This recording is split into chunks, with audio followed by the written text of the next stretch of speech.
नमस्कार मित्रमैत्रिणींनो, जर तुम्हाला आपल्या चॅनलवरच्या कथा आवडत असतील तर लाईक करत जात जा आणि चॅनलला सबस्क्राईब करून बाजूची घंटी दाबा आणि ऑलवर सेट करा. म्हणजे जेव्हा जेव्हा मी नवीन व्हिडिओ किंवा कोणतीही नवीन पोस्ट अपलोड करेन तेव्हा ती सगळ्यात आधी तुमच्यापर्यंत पोहोचेल. धन्यवाद. तर वळूया आपल्या कथेच्या पुढच्या भागाकडे. अरे, मला शर्वीचा कॉल आला होता. ती बोलली मला की तू तिला सांगितलं की पुढच्या महिन्यात तुम्ही लग्न करत आहात. मॉम बोलल्या. तसा अमितला मात्र ठसकाच लागला. त्याने तर फक्त जानूला जेलस फील करवण्यासाठी तो बोलला होता हे सर्व, पण तिने मात्र सिरियसली घेतलं होतं आणि लगेचच मॉमला फोन करून सांगितलं सुद्धा होतं. तसं त्याचं आता डोकंच काम करेनासं झालं. मॉम, माझं झालंय, तो बोलला आणि ताटावरून उठून गेला. जेमतेम 2 घास घेतले असतील त्याने. त्याला आता जेवण पण गोड लागत नव्हतं. आता पुढे. अरे अमित, काय झालं? जेवण संपव तरी, मॉम काळजीने बोलल्या. नको मॉम, झालंय माझं, तो बोलला आणि जाऊ लागला. बरं ठीक आहे, ऐक ना, आता सगळं नीट होत आहे तर पुढच्या शनिवारी आपल्या घरात पूजा करून घेते. तुझं काय म्हणणं आहे? म्हणजे तू असशील ना घरी? मॉमने विचारलं. ओके मॉम, तुला जे हवं ते कर, नो प्रॉब्लेम, तो बोलला आणि ताडताड पावलं टाकत वर निघून गेला. मॉम मात्र त्याच्याकडे पाहतच राहिली. त्यांना काहीच कळत नव्हतं त्याचं बिहेवियर. इथे जानूने जिनू आणि प्रिन्सेसला झोपवलं आणि ती पण त्यांच्या बाजूने आडवी झाली. तिने तिचा फोन हातात घेतला तर त्यावर तिला त्याचे 3 मिस कॉल्स दिसले आणि ती शॉक झाली. भले त्याच्याकडे तिचा नंबर नव्हता, पण तिच्या फोनमध्ये तर त्याचा नंबर सेव्ह होताच. त्याचं नाव बघूनच तिच्या हृदयाची धडधड वाढली. का केला असेल ह्यांनी फोन? बरे असतील ना ते? तिला आता काळजी वाटू लागली होती त्याची. हो, बरेच असतील. लग्न जे करणार आहेत त्या शर्वीशी, आणि पुन्हा काहीतरी असंच सांगायला कॉल करत असतील मला. खरंच मीत, तुम्ही राहू शकाल का माझ्याशिवाय? तुम्हाला काहीच वाटत नाही का माझ्याबद्दल आत्ता? खरंच तुम्हाला असंच वाटतं का की मी तुम्हाला चीट केलं आहे? तुमचा जरा विश्वास नाही का माझ्यावर? मला तर वाटत होतं की माझा मीत फक्त आणि फक्त माझा आहे, पण आज तुम्ही मला रिअलाईज करून दिलं की माझी किंमत तुमच्या नजरेत नथिंग आहे. ती मनातच सगळं बोलत होती. आता तिने तिच्या फोनमध्ये असणारा त्यांचा तो लग्नाचा फोटो ओपन केला आणि त्याच्या चेहऱ्यावरून प्रेमाने हात फिरवला. मीत, उद्या वटपौर्णिमा आहे आणि दरवर्षीप्रमाणे उद्याही मी तुमच्यासाठी उपवास करणार आहे. कदाचित ह्या वर्षी तरी तुम्हाला बघून मी माझा उपवास सोडू शकेल. ती त्याच्या फोटोकडे बघून बोलली आणि मग दोन्ही मुलांच्या अंगावर हात ठेवून झोपून गेली. मीत, अजून किती काम करत बसणार आहात तुम्ही? जानू लाडीकपणे त्याच्या खांद्यावर डोकं ठेवून बोलली. बास जान, हे काय झालंच, फक्त एक मेल करायचा आहे, तो बोलला. इतके मोठे बिझनेसमन असून पण काहीच फायदा नाही तुमचा. सगळे मेल्स पण तुम्हालाच करावे लागतात, ती तोंड वाकडं करत बोलली. अगं, इम्पॉर्टंट आहे म्हणून करतोय, नाहीतर रॉनी आहेच की, तो हसत बोलला. पण हे सगळं ना तुम्हाला रात्रीच करायचं असतं का? मुद्दाम करतात ना तुम्ही हे? ती गाल फुगवून बोलली. अगं, मुद्दाम का करू मी डिअर? तो लॅपटॉपमध्ये तोंड खुपसूनच बोलला. कारण तुम्हाला माहीत आहे मला तुमच्या मिठीशिवाय झोप येत नाही, म्हणून मुद्दाम छळतात तुम्ही मला. ती बोलली तसा तो गालातच हसला. असं काहीच नाही आहे डिअर, तू झोप, मी आलोच बघ 10 सेकंदात, तो हसून बोलला. काही नको 10 आणि 20 सेकंद, तुम्ही ना त्या लॅपटॉपशीच दुसरं लग्न करा. माझी काहीच किंमत नाही आहे तुमच्या लेखी. गुड नाईट, ती चिडून बोलली आणि त्याच्यापासून बाजूला होत तिच्या साईडने बेडवर आडवी झाली. जान, अगं चिडू नकोस ना, तो बोलला. गप्प, एकदम गप्प, नाव घेऊ नका माझं, आणि मला टच तर अजिबात करायचा नाही. करा तुमचं काम करा, ती पुन्हा चिडून बोलली. तसं त्याने मात्र भीतीने एक आवंढा गिळला. मीत बच्चू, आज काही तुमचं खरं नाही. मॅडमचा राग 7व्या आसमानावर आहे. टच पण नाही करायचा म्हणतायत मॅडम. आज वाटतं तुम्हाला उपाशीच झोपावं लागणार आहे बहुतेक, तो तोंड पाडत स्वतःशीच बोलला. त्याने त्याचा लॅपटॉप बंद केला आणि बाजूला ठेवला. ठेवावाच लागला त्याला. तो आता तिच्या बाजूने सरकून झोपला आणि त्याने तिच्या अंगावर हात ठेवला. मीत, मला हात लावायचा नाही हां, तिचा रागीट आवाज आला. तसा त्याने पटकन तिच्या अंगावरून हात बाजूला केला. जान, ठेवला ना आता लॅपटॉप, आता तरी नको चिडू, तो तोंड बारीक करत बोलला. पण ती मात्र आ नाही की चू नाही, एकदम चिडीत चूप. जान, ऐक ना, तो पुन्हा बोलला. पण तरी ती मात्र काहीच बोलली नाही. पण तो मीत होता आणि त्याच्या जानला कसं मनवायचं माहीत होतं त्याला. ती त्याच्या बाजूने पाठ करून झोपली होती. त्याने तिचे केस अलगद बाजूला केले आणि तिच्या मानेवरून त्याचं बोट फिरवू लागला तो. तसे तिने डोळे गच्च मिटले. मीत, कधीपासून असलेली तिच्या आवाजातली धार आता कमी झाली होती आणि आवाज कातर झाला होता तिचा. त्याच्या स्पर्शाची जादू होती ती. त्याच्या बोटाबरोबर आता त्याचे ओठ पण तिच्या मानेवर फिरत होते आणि तिला बेधुंद करत होते. त्याचा हात आता तिच्या सर्वांगावर फिरू लागला आणि तिला अस्वस्थ करू लागला होता. मीत, प्लीज मला टच नका, ती एक एक शब्द अस्पष्ट बोलत होती. श्श, तो बोलला. त्याने तिच्या पोटावर बांधलेली ती जॅकेटची नॉट सोडली आणि ते जॅकेट तिच्या खांद्यावरून खाली सरकवलं आणि तिच्या खांद्यावर एक बाईट केला. तसा एक मादक सुस्कारा तिच्या तोंडून बाहेर पडला आणि ती पटकन त्याच्या बाजूने वळली. तिचे डोळे मिटलेलेच होते. तो तिच्या चेहऱ्याचं निरीक्षण करत होता. तिच्या चेहऱ्यावर एक स्माईल होती, ओढ होती मिलनाची. त्याला कळलं होतं कधीपासून त्याच्यावर चिडलेली त्याची जान आता फुल मूडमध्ये आली होती. पण त्याला मात्र आता मस्करी सुचली आणि तो तिच्यापासून थोडा दूर झाला. हे म्हणजे असं की तिला बिचारीला अधीर करून हा मात्र बाजूला झाला होता. खूप जास्त छळत होता तो तिला. ती बिचारी कधीपासून डोळे मिटून होती आणि तो पुढे काही करेल ह्याची वाट बघत होती. पण थोडा वेळ काहीच घडलं नाही म्हणून तिने डोळे उघडले तर तो बाजूला पडून तिला एकटक बघत मिश्किलपणे हसत होता आणि त्याला तसं बघून पुन्हा एकदा मॅडम चिडल्या होत्या. यू, ती चिडूनच त्याच्या जवळ गेली. तिने त्याच्या शर्टची बटणं अक्षरशः तोडून टाकली आणि त्याच्या छातीवर बेधुंद होऊन किस करू लागली ती. तसा तो पण तिच्या ओठांच्या स्पर्शाने चेतावला आणि तिच्या केसांना पकडून तिच्या ओठांवर ताबा मिळवला त्याने. आता दोघेही एकमेकांवर प्रेमाची निखळ परसाद करू लागले होते. किती वेळापासून तो डोळे बंद ठेवून होता आणि त्याच्या चेहऱ्यावर एक भली मोठी स्माईल होती, कारण त्यांचे हे सुखद क्षण त्याला आठवत होते. त्यांची लुटूपुटूची भांडणं, त्यांची एकमेकांवर प्रेम करण्याची स्टाईल, सगळं आठवत होतं त्याला आणि एक अनामिक आनंद देऊन जात होतं. पण आता मात्र त्याने डोळे उघडले तर सोबत ती नव्हतीच. होता तो फक्त त्याला डसणारा एकांत. आता त्याला काही केल्या झोप लागतच नव्हती. त्या इतक्या मोठ्या किंग साईज बेडवर तो इथून तिथे त्याची कूस बदलत होता. खूप बेचैन झाला होता तो.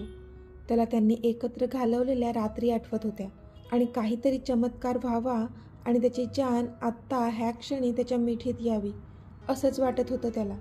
अजिबात झोप लागत नव्हती त्याला आता. फक्त आणि फक्त तीच हवी होती. पण ती नव्हती येऊ शकत आत्ता, हेही माहीत होतं त्याला. त्यामुळे त्याचा जीव जळत होता, अंगाची लाही लाही होत होती. शेवटी कसंबसं करून झोपेच्या अधीन गेला तो. सकाळी अमित ऑफिससाठी रेडी झाला आणि खाली आला. तो त्याचा नाश्ता करू लागला. मॉम आणि डॅड पण बसले होते. सोबत कुणाल आणि किंजल पण बसले होते. मॉम, तू नाश्ता का नाही करत? अमितने विचारलं. अरे, आज माझा उपवास आहे, वटपौर्णिमा आहे ना आज, मॉम बोलल्या. त्याचा खाणारा त्याचा हात जागीच थांबला. क्षणात त्याच्यासमोर जानूचा चेहरा आला आणि पुन्हा तो अस्वस्थ झाला. मी हिला सांगतो पण ही करत नाही माझ्यासाठी उपवास, कुणाल किंजलकडे पाहून बोलला. तशी किंजलने त्याला एक रागीट लूक दिला. इट्स ओके कुणाल, अरे ती मनाची भावना आहे. ज्याला करायचं आहे तो करतो, नाही करायचं असेल तरी काही हरकत नाही, मॉम बोलल्या. तशी कुणालने मान डोलावली. आय एम डन, अमित बोलला आणि तिथून उठला. अरे अमित, फिनिश तरी कर, मॉम बोलल्या. नो मॉम, झालंय माझं, तो बोलला आणि तिथून निघून गेला. खरं तर जेव्हा मॉम बोलल्या की आज वटपौर्णिमा आहे, त्याला त्यांची लग्नानंतरची वटपौर्णिमा आणि जानूने केलेला उपवास आठवला होता. पुढचे 7 जन्म नाही येणारे हजारो, लाखो, करोडो जन्म मला माझा मीतच नवरा म्हणून हवा आहे, असंच म्हणाली होतीस ना तू? मग कुठे गेली तुझी ती कमिटमेंट? तू तर हा जन्म पण नीट नाही पाळू शकलीस आणि करोडो जन्मांच्या गोष्टी करत होतीस तू. तो खिन्न हसत स्वतःशीच बोलला आणि गाडीत जाऊन बसला. गुड मॉर्निंग बॉस, रॉनीने त्याला ग्रीट केलं. लेट्स गो, तो बोलला. त्यावरूनच रॉनीला कळलं की बॉसचा मूड स्पॉईल झालाय, म्हणून थोडा वेळ तो शांतच बसला. अमित खिडकीतून बाहेर बघत होता. नेहमी त्याच्या हातात त्याचा टॅब असायचा. गाडीमध्ये सुद्धा तो त्याची कामच करत असायचा. पण आज नव्हता तो त्याचं काम करत. आज काहीतरी वेगळाच भासत होता त्याचा चेहरा. बाहेर शून्यात बघत होता तो. Where are we going? Get into the fashion industry, थोड्या वेळाने तो बोलला. फॅशन इंडस्ट्रीमध्ये गाडी न्यायला सांगत होता तो. कधी एकदा तिथे जातो आणि तिला पाहतो असं झालेलं त्याला. पूर्ण रात्र तिच्या आठवणीने तळमळत होता तो. म्हणून आत्ता तिला बघण्याची खूप जास्त ओढ लागली होती त्याला. बॉस, आज शासनातर्फे महाराष्ट्र पोलिसांचा गौरव होणार आहे आणि तिथे चीफ गेस्ट म्हणून तुम्हाला बोलावलंय. आपण तिथेच जातोय, रॉनी बोलला. तेव्हा कुठे त्याच्या लक्षात आलं की आज तिथे जायचं होतं त्यांना. कालच्या सगळ्या गोष्टींमुळे तो हे विसरून गेला होता. ओके, लेट्स गो, तो नाखुशीनेच बोलला, कारण त्याचं मन फक्त तिला एकदा पाहण्यासाठी धडपडत होतं. रॉनी, मानवबद्दल काही माहीत आहे का तुला? त्याने थोड्या वेळाने विचारलं. तसा रॉनी आवासून त्याच्याकडे पाहू लागला. म्हणजे रॉनीला अजिबात वाटलं नव्हतं की तो मानवबद्दल विचारेल. नो बॉस, तुम्हीच त्यांची काही माहिती न काढण्याचे ऑर्डर्स दिले आहेत. जर तुम्ही म्हणत असाल तर मी लगेच टीम कामाला लावतो, रॉनी बोलला. No, there is no need for it, तो पुन्हा शून्यात बघत बोलला. तसा रॉनी मात्र नाराज झाला. त्याला मनापासून वाटत होतं की बॉसने ही सगळी इन्फो काढायला हवी, पण बॉस अजून त्याला ऑर्डर देत नव्हता. खरं तर आज वटपौर्णिमा आहे आणि त्याच्या जानूने फास्ट केला असेल का त्या मानवसाठी, हाच विचार त्याच्या डोक्यात फिरत होता आणि म्हणून तो अस्वस्थ झाला होता. पण आपण मानवबद्दल काही इन्फो काढली आणि पुन्हा त्याच्यात ते दोघे अगदी सुखाने संसार करत आहेत हे समजलं असतं तर आपल्याला पुन्हा एकदा जास्त दुःख झालं असतं, असं त्याला वाटत होतं. म्हणून तो तिची कोणतीच इन्फो काढू देत नव्हता. बॉस चला, रॉनीने त्याच्यासाठी गाडीचं दार उघडलं होतं. तेव्हा कुठे तो त्याच्या विचारांतून बाहेर आला होता. त्यांची गाडी आता एका प्रशस्त हॉलसमोर उभी होती. त्याने त्याच्या ब्लेझरचं बटन लावलं आणि चेहऱ्यावर त्याचा नेहमीचाच ॲटिट्यूड ठेवून तो पुढे चालू लागला. त्याच्या पाठी रॉनी आणि रॉनीच्या पाठी त्याच्या बॉडीगार्ड्सची टीम होती. तो दिसताच मीडियाची एकच गर्दी जमली, पण त्याच्या बॉडीगार्ड्सने त्यांना अडवलं. तसा अमित एकटाच पुढे निघून गेला. मग कार्यक्रमाचे मेन कर्मचारी आले आणि त्याचं स्वागत केलं गेलं. त्यानंतर त्याला समोरच्या VIP चेअरवर बसण्यास सांगितलं. थोड्याच वेळात कार्यक्रम सुरू होणार होता, पण अमितने मात्र त्यांना फक्त 1 तास तो तिथे थांबणार असल्याचे सांगितलं होतं, कारण वेळेला महत्त्व देणारा होता तो. त्याचा वेळ त्याला सगळ्यात जास्त किमती होता आणि कार्यकर्त्यांनी सुद्धा हे ॲग्री केलं होतं, कारण शासनाचा कार्यक्रम आहे म्हटल्यावर तिथे उशीर हा होणारच होता. पण आत्ता अमितची नजर स्टेजवर गेली तर तिथे खूप छोटी मुले रांगेत उभी होती आणि त्यातलीच एक छोटी क्यूट मुलगी त्याला हात हलवून हाय करत होती. अमितला काही कळेना.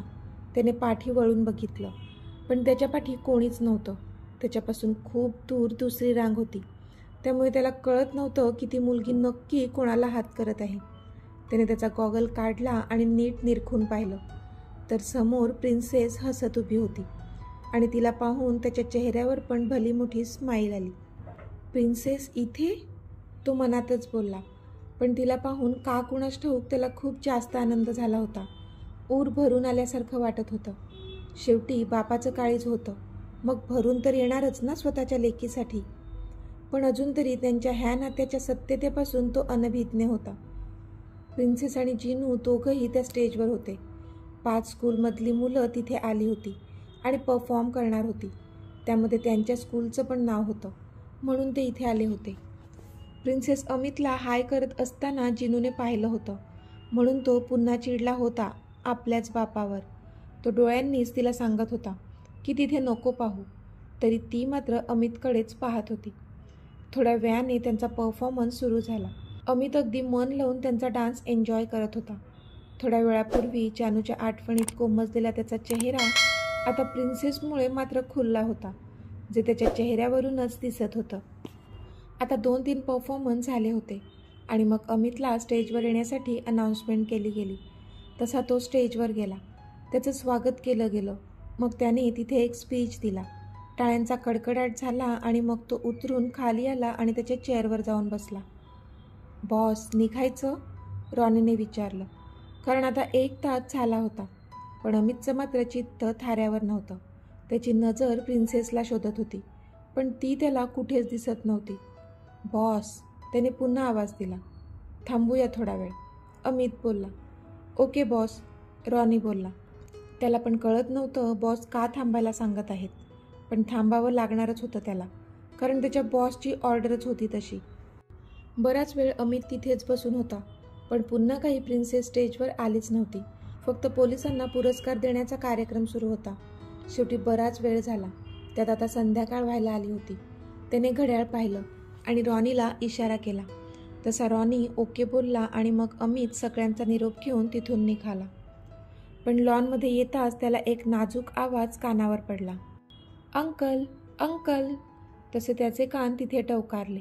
त्याने पाहिलं तर प्रिन्सेस तिची छोटी छोटी पावलं टाकत दुडूदुडू धावत त्याच्याकडेच येत होती. पण ती त्याच्यापर्यंत पोचणार इतक्यात त्याच्या बॉडीगार्ड्सनी तिला अडवलं. अंकल. तिने तोंड पाडत त्याच्याकडे हात पसरवले. लीव्ह हर, अमित थोडं रागानेच बोलला. तसे त्याच्या बॉडीगार्ड्सनी तिला सोडलं. तशी ती धावतच अमितजवळ आली आणि त्याला बिलगली. अमितने पटकन तिला उचलून घेतलं. हे हाय प्रिन्सेस, तू इथे काय करतेस? अमितने विचारलं. तुम्ही पाहिला ना आमचा डान्स, त्यासाठीच आम्ही इथे आलो आहोत, ती बोलली. हो, पाहिला ना मी तुझा डान्स, छान होता, तो बोलला. थँक्यू अंकल, ती त्याच्या गालावर किस करत बोलली. तसा तो गालातच हसला. तुझा हँडसम दादा नाही आला का तुझ्यासोबत? त्याने इकडे तिकडे नजर फिरवत विचारलं. का माहीत नाही, पण त्याला आता जिनूला पाहण्याची जबरदस्त इच्छा होत होती. तो पण आला आहे.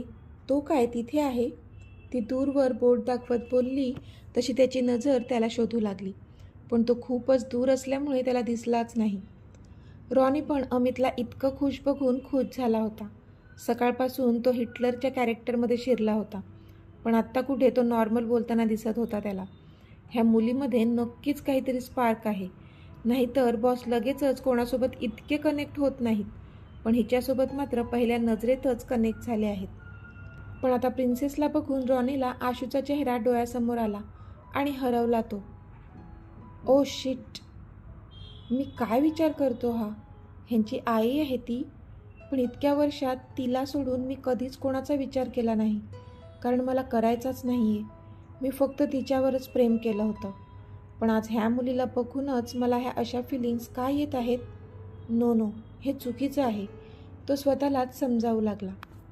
बॉस, तिची टीचर बोलावत आहे तिला, रॉनीने बॉडीगार्ड्सने अडवून ठेवलेल्या टीचरकडे हात दाखवून सांगितलं. तशी अमितची नजर समोर गेली. ओके प्रिन्सेस, तुझी टीचर तुला बोलावत आहे. आता तुला जायला हवं. आपण पुन्हा भेटू, ओके, तो बोलला. ओके अंकल, पण कधी भेटायचं आपण? तिने तिचे इवलेसे हात त्याच्या गालावर ठेवत विचारलं. लवकरच, पण आता तुला जायला हवं ना बाळा, तो बोलला. कारण ते कधी भेटणार ते तर त्यालासुद्धा माहीत नव्हतं, म्हणून तिला खोटं प्रॉमिस करणार नव्हता तो. Okay, bye uncle. तिने पुन्हा त्याच्या गालावर किस केला. तसा तो पुन्हा हसला आणि त्याने तिच्या कपाळावर ओठ टेकवले. बाय, तो हसून बोलला. ती जाऊ लागली तोच त्याने तिला पुन्हा थांबवलं आणि तो तिच्या समोर जाऊन गुडघ्यावर बसला. प्रिन्सेस, तुझं खरं नाव अजून नाही सांगितलंस तू मला, त्याने विचारलं. तशी ती हसली. अंकल, मला लाडाने सगळेजण प्रिन्सेस हाक मारतात, पण माझं खरं नाव आहे मीता, ती बोलली. पण तो मात्र तिच्याकडे पाहतच राहिला. व्हॉट डिड यू से? त्याने भरल्या डोळ्यांनी विचारलं. माय नेम इज मीता, ती बोलली. तसे त्याच्या डोळ्यात अश्रूसोबत ओठांवर एक स्माईल देखील आली. Hey princess, wow, my name is Meet, I mean Amit, तो खुश होऊन थोडा अडखळत बोलला. Really uncle? So our names are same same. Great. ती उडी मारून बोलली. येस. तो पण हसून बोलला. हे मीता, व्हॉट्स युअर फुल नेम? त्याने विचारलं. का कुणास ठाऊक त्याला तिच्या वडिलांचं नाव जाणून घ्यायचं होतं. मनातच तो जेलस होत होता तिच्या वडिलांवर, कारण ती होतीच इतकी क्यूट आणि देवाने इतकी क्यूट मुलगी त्याच्या पदरात टाकली होती. पण त्याला बिचाऱ्याला हे माहीतच नव्हतं की तो अजाणतेपणे स्वतःवरच जेलस फील करत होता. हे प्रिन्सेस, सांग ना तुझं पूर्ण नाव काय आहे? त्याने पुन्हा विचारलं आणि आता तिच्या उत्तराची वाट पाहू लागला तो. तर मित्रमैत्रिणींनो, आजचा भाग तुम्हाला कसा वाटला ते मला कमेंटमध्ये सांगा. आणि जर आवडला असेल तर व्हिडिओला लाईक करा, शेअर करा आणि चॅनलला सबस्क्राईब करून बाजूची घंटी नक्की दाबा. चला तर भेटूया आपल्या पुढच्या भागात. तोपर्यंत धन्यवाद.